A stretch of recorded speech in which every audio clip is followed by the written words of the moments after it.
Hi, my name is Katie and I work for Waste Management, educating people every day about the importance and benefits of recycling.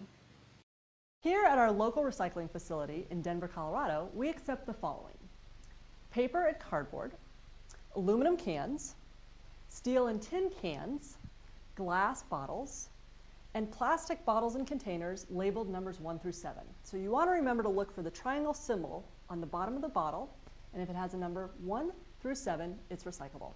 And new to the recycling facility here in Denver, we're also accepting cartons, your milk and juice, both big and small containers.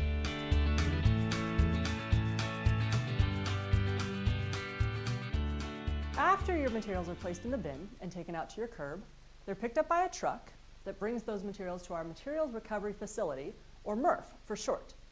The first stop for the trucks is to come through our scale house, where they are weighed, and then they take the material over to the tipping floor.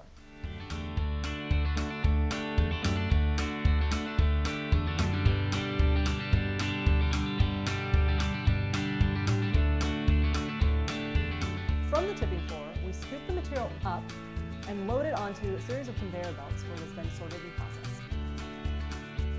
The recycling process is done by a combination of people, technology, and gravity.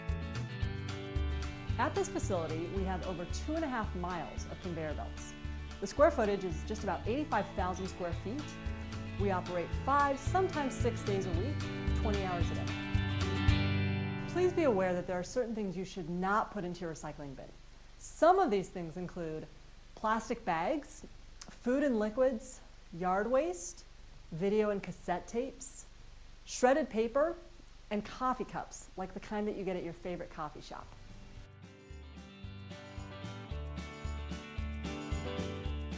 The first step in the sorting process is to pull out all of the non-recyclable items. We separate out the fibrous material, our paper and cardboard, from the non-fiber materials using screens. We use magnets to separate out tin and steel, and an eddy current to sort out our aluminum.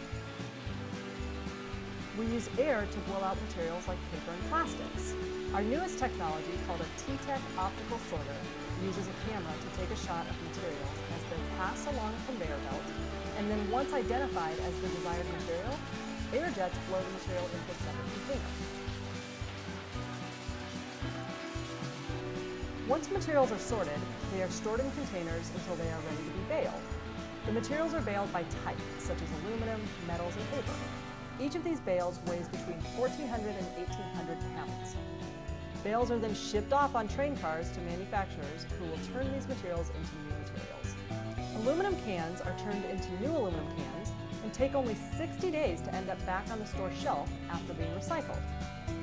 Plastic bottles get turned into carpet, insulation, and fiberfill, which is used to fill ski jackets and winter coats. Steel and tin are turned into rebar and other materials for construction purposes. Here at our Franklin Street MuRF, we process between 500 and 550 tons a day. Across North America, we may process up to 10 million tons every single year. That's enough to fill the Empire State Building 11.4 times.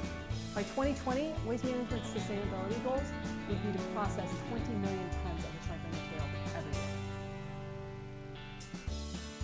So why are we doing all of this anyway? If you recycle, you save energy and natural resources.